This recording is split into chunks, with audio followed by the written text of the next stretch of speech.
लो भाई, आ गया दिनेश पेप्सी पानी पूरी वाला। आइए आइए और पेप्सी पानी पूरी खाइए। पानी पूरी खाने का एक नया अंदाज। आइए आइए। दिनेश जैसे बाजार में अपना ठेला लाते हुए आवाज लगा रहा होता है तो पहले से ही वहाँ खड़े पानी पूरी वाले उसका मजाक उड़ाते हैं। पेप्सी पानी पूरी अब पानी पूरी में पेप्सी डालकर बेचेगा क्या ये आदमी है? अरे लोग तो ऐसी पानी पूरी चखते ही उल्टियाँ करने लगेंगे भैया। सही कह रहा है भोला तू। देखना तू 10 दिन भी नहीं टिकेगा यहाँ पे। सभी पानी पूरी वाले उसका मजाक उड़ा रहे थे, लेकिन ग्राहक उसकी तरफ हैरानी से देख रहे थे। अरे देख तो नेहा, कोई नया पानी पूरी वाला आया है। चल तो सही, इसकी पेप्सी वाली पानी पूरी चख कर आए, आखिर ये होती कैसी है। हाँ हाँ चल। अरे भैया जरा हमरे लिए एक एक प्लेट लगाना तो। वैसे कितने का एक प्लेट? जी सिर्फ 20 रुपए प्लेट। फिर जैसे ही काजल और नेहा उस पानी पूरी को अपने मुंह में रखती है, वो तो खुशी से पागल हो उठती है। अरे वाह वाह वाह वाह, इसका पेप्सी वाला पानी पूरी तो बड़ा ही कमाल का है रे। क्या स्वाद है, मजा ही आ गया। क्या लाजवाब मजेदार पानी पूरी है। अरे इसके आगे तो सबकी पानी पूरी फेल है। सुनो भाइयों बहनों, इस पेप्सी पानी पूरी वाले की पानी पूरी तो लाजवाब है। सब खाओ, दिल खोल कर खाओ, लेकिन भैया हमरे लिए पहले एक एक प्लेट और लगाओ। उन दोनों के इतना कहते ही दिनेश के ठेले के आसपास भीड़ लग जाती है। सभी उसकी पानी पूरी को चखने के लिए बेताब हो जाते हैं। भैया मेरे लिए जल्दी से एक प्लेट लगा दो भैया।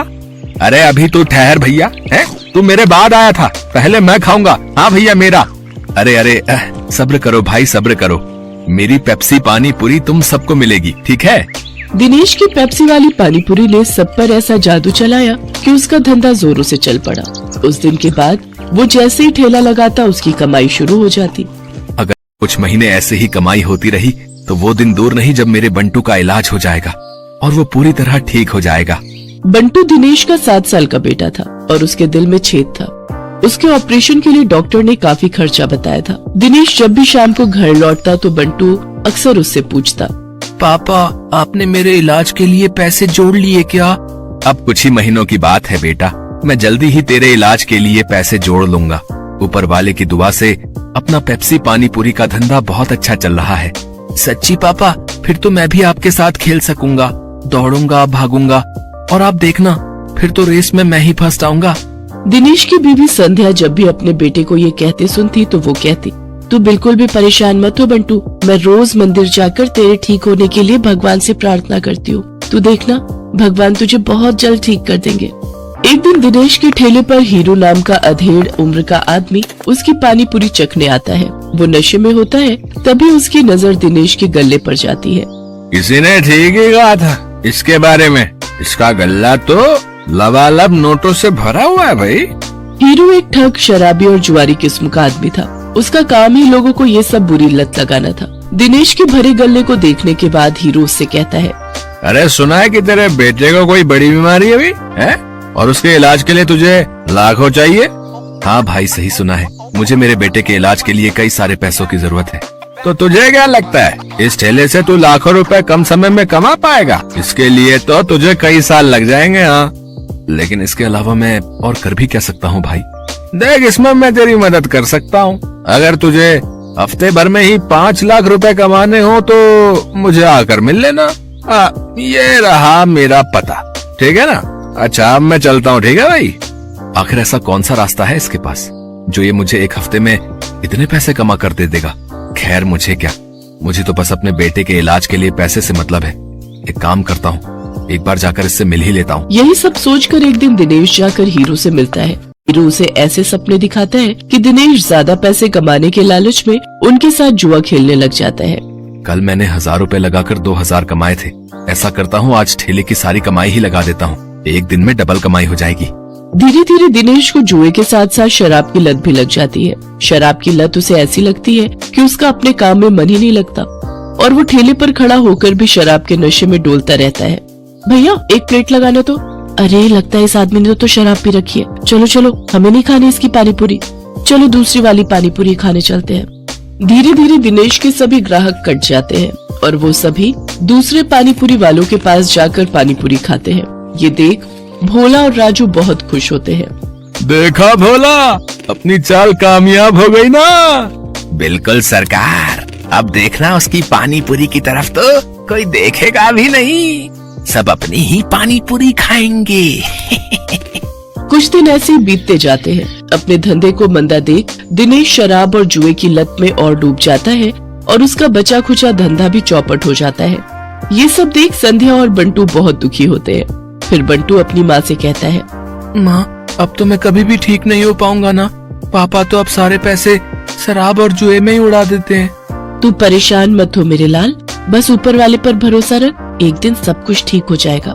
सारा दिन नशे में धुत रहने और धंधा चौपट होने के कारण दिनेश के घर में खाने पीने के भी लाले पड़ जाते हैं।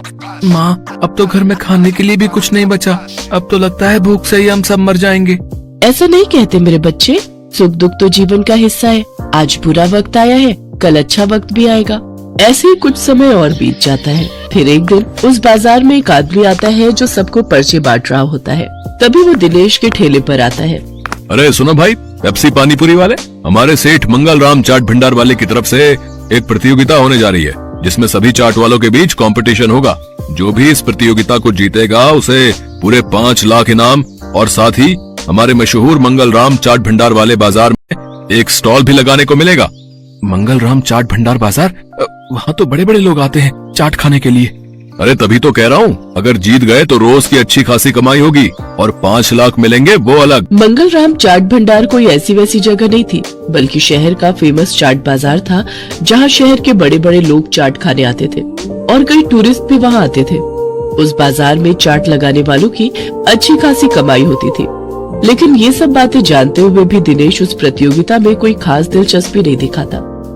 मंगल चाट भंडार है तो मुझे क्या, मैं जहाँ हूँ वहीं ठीक हूँ, मुझे इन सब से कोई फर्क नहीं पड़ता। उधर भोला और राजू उस कंपटीशन के बारे में सुनकर आपस में कहते हैं, सुन भोला, इस कंपटीशन को तू जीते या मैं, मुझे कोई फर्क नहीं पड़ता, बस कोई और नहीं जीतना चाहिए। हाँ भाई, बस एक उस दिनेश का ही डर था, लेकिन वो तो हमारी कृपा से फेल हो चुका है, तो अब हम दोनों के अलावा उस कंपटीशन को कोई जीत ही नहीं सकता। अगले दिन हीरो भोला और राजू से मिलने आता है। क्यों भाई, मान गए ना मुझे? आखिर मैंने शराब और जुए की लत लगाकर उस दिनेश के धंधे को चौपट कर ही दिया भैया है। तुम्हारे एक बार कहने से ही तुम्हारे दुश्मन को कैसे ढेर कर दिया मैंने। अगर वो ढेर नहीं होता तो हमारा धंधा आबाद कैसे होता भाई। उसकी पेप्सी पानीपुरी ने तो हम लोगों का धंधा ही चौपट कर दिया था भाई। तभी उनकी ये सारी बातें दिनेश सुन लेता है और अपने किए पर उसको बहुत पछतावा होता है। मैं भी कितना बेवकूफ था जो इन पाखंडियों के झांसे में फंस गया और बर्बाद हो गया, लेकिन अभी भी कुछ नहीं बिगड़ा है। मैं इन सबको मजा चखाऊंगा, मैं इस प्रतियोगिता में हिस्सा जरूर लूंगा। यही बात मन में ठाने दिनेश उस चाट प्रतियोगिता में हिस्सा लेता है और अपनी पेप्सी वाली पानीपुरी की रेसिपी से इस कॉन्टेस्ट को जीत लेता है, जिससे उसे 5 लाख का इनाम मिल जाता है। साथ ही मंगल चाट भंडार में स्टॉल लगाने के लिए जगह भी। इनाम से मिले पैसों से वो अपने बेटे का इलाज करवाता है। बंटू पूरी तरह से ठीक हो जाता है और वो भी दूसरे बच्चों की तरह खेल कूद करने लगता है। दिनेश की पेप्सी पानीपुरी अब मंगल राम चाट भंडार की जान बन गई थी। उस बाजार में जो भी ग्राहक आता वो उसकी पानीपुरी चखे बिना वापस नहीं जाता। उसकी तरक्की देख राजू, भोला और हीरो को अपनी करनी पर बड़ा पछतावा होता है। भदनपुर शहर से कुछ ही दूर दीनानगर नाम का एक गांव था। उस गांव में मोहन नाम का एक ग्वाला रहता था, जो हर सुबह शहर दूध बेचने जाया करता था। मोहन, तुम बहुत अच्छा दूध बेचते हो, एकदम ताजा। जहाँ शहर में तो सब माल नकली है, दूध में पाउडर मिलाते हैं, एक तुम ही हो जो शुद्ध दूध देते हो मोहन। जी साहब, मैं तो एक छोटा सा ग्वाला हूँ और ईमानदारी का ही व्यापार करता हूँ, उसी का खाता हूँ। भदनपुर में केवल एक ही डेयरी थी, बजरंग डेयरी, लेकिन वह मिलावटी और अशुद्ध दूध देता था।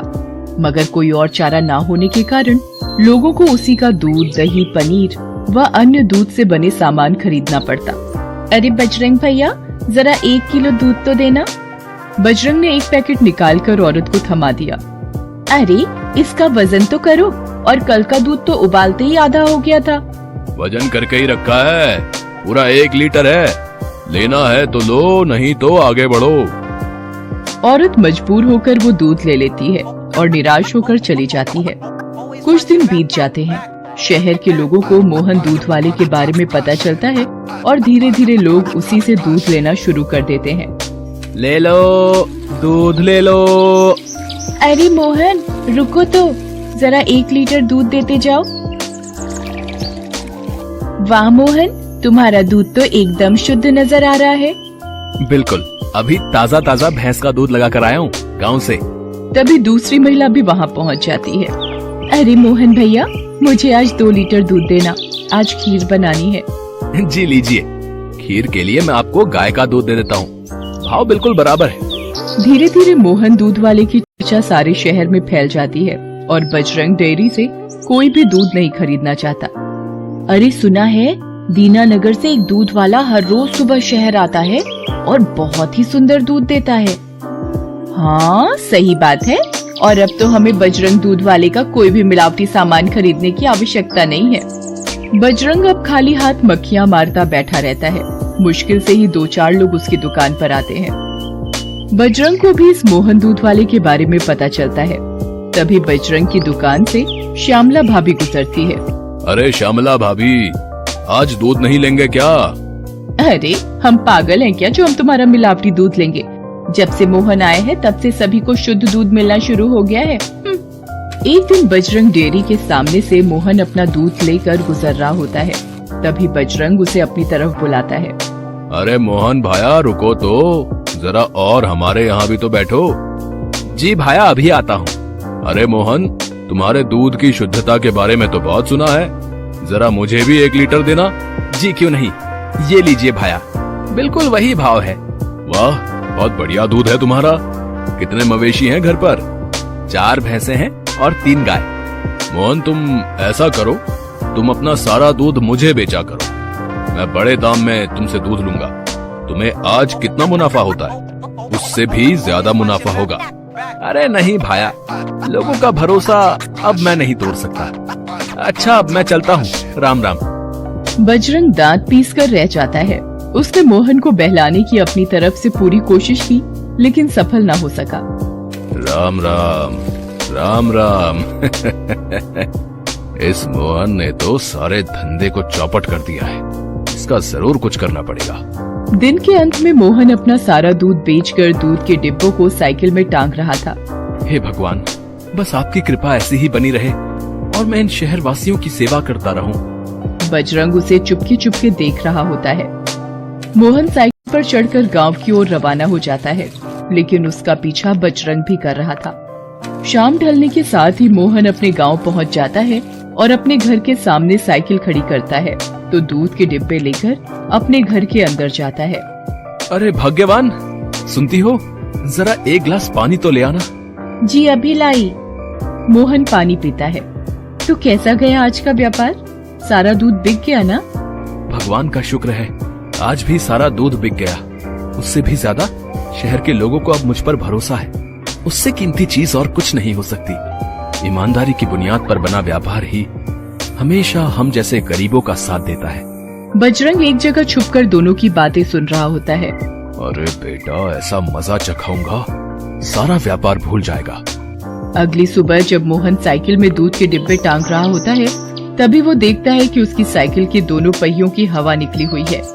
अरे भाग्यवान, सुनती हो, जरा इधर आओ। सुनीता दौड़ी दौड़ी आती है। जी क्या हुआ? अरे ये देखो, दोनों पहिए पंचर हो गए हैं। अब भला मैं कैसे शहर दूध बेचने जाऊं? हे भगवान, ये तो बहुत बुरा हुआ। आप एक काम करिए, आज घर में ही रुक जाइए और साइकिल बनवा लीजिए। तू रामू को कहना साइकिल बनवा देगा, मैं पैदल ही शहर जाऊंगा। और मोहन अपने सारे दूध के डिब्बों को सिर और कंधे पर टांग कर शहर की ओर चल देता है और कुछ ही देर में पहुंच जाता है। दूध ले लो, दूध। अरे मोहन भैया, जरा 1 लीटर दूध देना। और आज आपकी साइकिल कहाँ गई? जी दीदी, पता नहीं कैसे आज सुबह पंचर ही मिली। अरे मोहन भैया, क्या खीर बनी थी कल, दूध में मजा ही आ गया। वैसे साइकिल पंचर कैसे हुई? जी दीदी, पता नहीं कैसे हुआ, कल रात तक तो ठीक थी, लेकिन आज सुबह उठकर देखा तो साइकिल पंचर मिली। अच्छा, अब मैं चलता हूँ, नहीं तो लौटते लौटते काफी देर हो जाएगी। मोहन बजरंग की दुकान के सामने से भी जाता है। उसे देखकर बजरंग चौंक जाता है। अरे मोहन, आज पैदल ही दूध बेचने चल दिए? जी बजरंग भाया, पति ने साइकिल की हवा निकाल दी तो आज डब्बों में छेद कर दिया। न जाने कौन हो सकता है। और कौन होगा? तुम्हारे कारण यहाँ सिर्फ एक ही आदमी को नुकसान है और वो है बजरंग डेयरी। ये सब उसी की चाल हो सकती है। तो साहब, अब मैं क्या करूं? शहर छोड़कर चला जाऊंगा तो मेरा परिवार कैसे चलेगा? अरे नहीं नहीं मोहन, तुमने हम शहर वासियों को शुद्ध दूध पहुंचाकर बहुत ही उपकार किया है। अब हमारा भी तो फर्ज बनता है कि हम तुम्हारी मदद करें। तुम उसकी चिंता मत करो, मेरे पास एक उपाय है, सुनो। वो आदमी मोहन के कान में उपाय बताता है। मोहन सुनकर राजी हो जाता है। ठीक है साहब, मैं ऐसा ही करता हूँ। हाँ हाँ मोहन भैया, हम तुम्हारे साथ हैं। हम बजरंग को जरूर सबक सिखाएंगे। शाम ढलने पर मोहन अपनी साइकिल पर चढ़कर वापस गांव की ओर जा रहा होता है। इस बार भी बजरंग उसका पीछा करता है। घर पहुंचने पर मोहन अपना दूध का डिब्बा और साइकिल दोनों ही अंदर कर लेता है। थोड़ा अंधेरा होने पर बजरंग वहां पर आता है। अच्छा बेटा, मेरा धंधा चौपट करने के बाद अब तू यहाँ चैन की नींद सोएगा। अब देख मैं क्या करता हूँ। एक ऐसा इंजेक्शन दूंगा जिससे तेरे मवेशी दूध देना ही बंद कर देंगे। वहीं बाहर अस्तबल में मोहन की गाय और भैंस बंधी हुई थी। मोहन ने अस्तबल का दरवाजा खोला और जैसे ही वो गाय और भैंस को इंजेक्शन लगाने के लिए आगे बढ़ा, वहाँ की सभी बत्तियां जल उठी और मोहन समेत शहर के कुछ लोग वहाँ पर आ धमके। अच्छा, तो तू ही है वो करामाती इंसान है? नीच, मिलावट का सामान बेचता है और ईमानदारी को हटाना चाहता है। हमें इसे मारना चाहिए। मारो मारो मारो। जी नहीं नहीं, कानून को हाथ में लेना ठीक नहीं है। बेहतर होगा अगर हम इसे पुलिस के हवाले कर दे तो। वाह मोहन, न सिर्फ तुम्हारी ईमानदारी बल्कि तुम्हारी शालीनता ने भी हमारा दिल जीत लिया। वाह।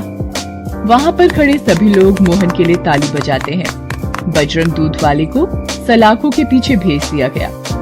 मोहन उसी शहर में दूध बेचता रहा और कुछ ही वर्षों में उसने अपनी खुद की डेयरी भी खोल ली है और अब वो अपने परिवार के साथ हंसी खुशी प्रसन्नता से रहता है।